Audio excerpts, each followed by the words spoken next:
હાલ ગુજરાતમાં પરસોત્તમ રૂપાલા વિરોધી માહોલ છે। ક્ષત્રિય સમાજ સહિત અન્ય સમાજના લોકો પણ પરસોત્તમ રૂપાલાએ જે ક્ષત્રિય સમાજ અંગે કરેલા વિવાદિત નિવેદનના કારણે તે નિવેદનને વખોડી રહ્યા છે, ઠેર ઠેર વિરોધ નોંધાવી રહ્યા છે અને આ પ્રકારનું નિવેદન ચલાવી લેવામાં જ નહીં આવે તે માટે પણ તેઓ જે વાત કરી રહ્યા છે તે વચ્ચે ગઈકાલે જે રીતે કાઠી ક્ષત્રિય સમાજ દ્વારા એક પ્રેસ કોન્ફરન્સ કરવામાં આવીને આ પ્રેસ કોન્ફરન્સમાં પરસોત્તમ રૂપાલાને માફ કરીને તેમણે સમર્થન જાહેર કર્યું તે ઘટના ચર્ચાનું કેન્દ્ર બની, જેમાં કેટલી વાતો છે તે કાઠી ક્ષત્રિય સમાજના આગેવાનોએ છે પ્રેસ કોન્ફરન્સમાં કરી છે। પરંતુ હવે જાણે કે કાઠી ક્ષત્રિય સમાજમાં જ બે ભાગલા પડ્યા હોય તે પ્રકારની સ્થિતિ જોવા મળી રહી છે।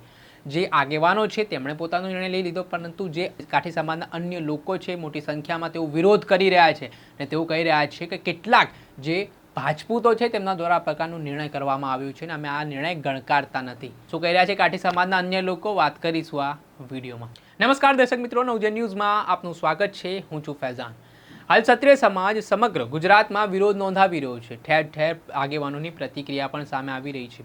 હાલ સંકલન સમિતિએ પણ આગામી જે કાર્યક્રમો છે તેની જાહેરાત કરી છે। તેમણે તો અહીંયા સુધી પણ કહી દીધું છે કે વડાપ્રધાન નરેન્દ્ર મોદી સૌ કોઈ વસ્તુથી વાકેફ છે, પરંતુ જો ટિકિટ રૂપાલાની રદ કરવામાં નહીં આવે તો વડાપ્રધાન નરેન્દ્ર મોદી પણ જો મધ્યસ્થી કરે તો તેઓ મધ્યસ્થી નહીં સ્વીકારે। માત્ર એક જ માંગ છે કે પરસોત્તમ રૂપાલાની ટિકિટ છે તે રદ કરવામાં આવે। પરંતુ આ વચ્ચે આ વિવાદ વચ્ચે જેવી રીતે ગઈકાલે ક્ષત્રિય કાઠી સમાજના આગેવાનો દ્વારા એક પ્રેસ કોન્ફરન્સ કરવામાં આવીને પ્રેસ કોન્ફરન્સ દરમિયાન તેમણે પરસોત્તમ રૂપાલાને માફી આપવામાં આવી તે પ્રકારની વાત તેમણે નિવેદનમાં કહી।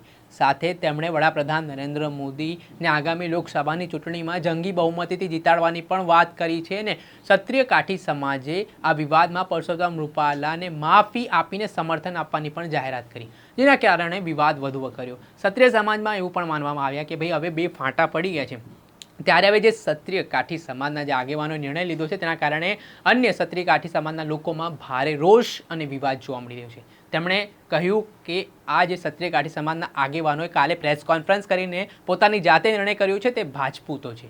સાથે તેમણે પોતાનો વિરોધ પણ દર્શાવ્યો। પહેલા તો શું કહી રહ્યા છે ક્ષત્રિય કાઠી સમાજના લોકો તે સાંભળી લો। જય સૂર્યદેવ।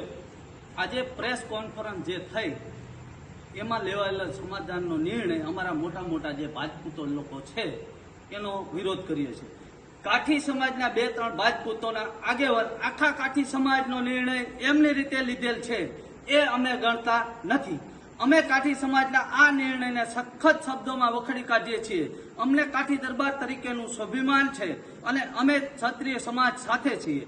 કોઈ બે વ્યક્તિ આખા સમાજનો નિર્ણય લઈ શકે નહીં, અમને બિલકુલ મંજૂર નથી। સ્વાભિમાનની આ લડાઈમાં અમે ક્ષત્રિય સમાજ સાથે છીએ।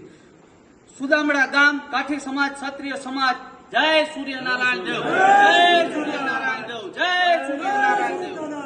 હાલ આપણે સાંભળ્યું, હવે વિવાદ છે તે દિવસે ને દિવસે ઉગ્ર બની રહ્યો છે અને આવી જ રીતે જે આગેવાનો છે જે પરસોત્તમ રૂપાલાના સમર્થનમાં જઈ રહ્યા છે તેમનો પણ વિરોધ હવે સમાજ કરતો દેખાઈ રહ્યો છે અને આના જ કારણે આજે એક મહત્વપૂર્ણ પ્રેસ કોન્ફરન્સ પણ રાખવામાં આવી છે ક્ષત્રિય કાઠી સમાજ દ્વારા અને તેઓ દ્વારા ખુલાસો પણ આપવામાં આવશે કે જે આગેવાનોએ કેવી રીતે આ જાહેરાત કરી છે, કોને પૂછીને આ જાહેરાત કરી છે। તેના કારણે હવે તે સમાજમાં બે ફાંટા પણ પડતા દેખાઈ રહ્યા છે। હવે જોવાનું રહ્યું કે આગામી સમયમાં જે રીતે આ વિવાદે સમાજમાં ફાંટા પડાવ્યા છે અને આ આખો માહોલ છે એક વિરોધી ઊભો કરવામાં આવ્યો છે, તેના કારણે કેવી રીતે આખી સમગ્ર ઘટના છે તે ગુજરાતમાં શાંત પડે છે તે તો સમય જ બતાવશે।